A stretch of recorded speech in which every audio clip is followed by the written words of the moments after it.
day 2 मा चाहिँ गाजर है त गाजर लिएको छु मैले डे 1 मा चाहिँ अस्ति स्याउ खाइदिएँ डे 2 मा चाहिँ आज गाजरको प्युरी बनाइदिनु लाग्छु कसरी खान्छन् है त हेरौँ कतिको खान मन पराउँछिन्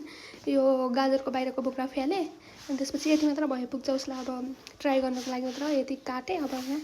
हालिदिन्छु है त म भाँडोमा यस्तो गरेँ अनि हालेँ गाजर त्यसपछि हालेँ मैले यसलाई थोरै पानी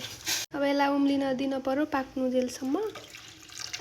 अनि साथीहरु मैले अर्को नबुझेको कुरा चाहिँ स्टिम गरेर दिनुपर्छ भन्दा रहेछन् हैन यसरी पानीमा उमालेर चाहिँ दिन नमिल्ने हो कि खासमा के हो र कुरो मैले त अलि बुझिन के यसरी दिएको अस्ति पनि स्याउ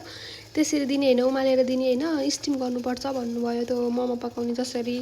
यसरी दिनु नमिल्ने हो र किन हो के हो र खासमा कुरो भनिदिनुस् त अलि पुरानो मामुहरुले यो नयाँ मामुहरुलाई के हो कुरो खासमा फाइनली हाम्रो यो गाजर चाहिँ बोइल्ड भइसकेको छ अब यसलाई सेलाउन दिनु पर्यो एकछिन हैन यो नपाकेको हो कि यो गाजर हुने यस्तै हो भने साह्रै छ त बा के हो 10 मिनेट पाकिसक्दाखेरि पनि यो बिच्चाको यो यस्तो चाहिँ निकाल्दिम क्या है यो अमिलो होला जस्तो लाग्यो यो भाग यस्तो भयो अनि अस्ति हजुरहरूले चाहिँ फर्स्ट टाइम दिने हो भने त्यो चम्चाले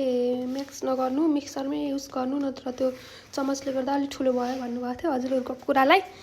ध्यान आकर्षण गर्दै मैले चाहिँ मिक्सर युज गर्न लागेको छु त्यो गाजरको लागि चाहिँ के खाले भएको यो मामुहरु अलिकति थोरै पानी राख्नुपर्छ के हो यस्तो पो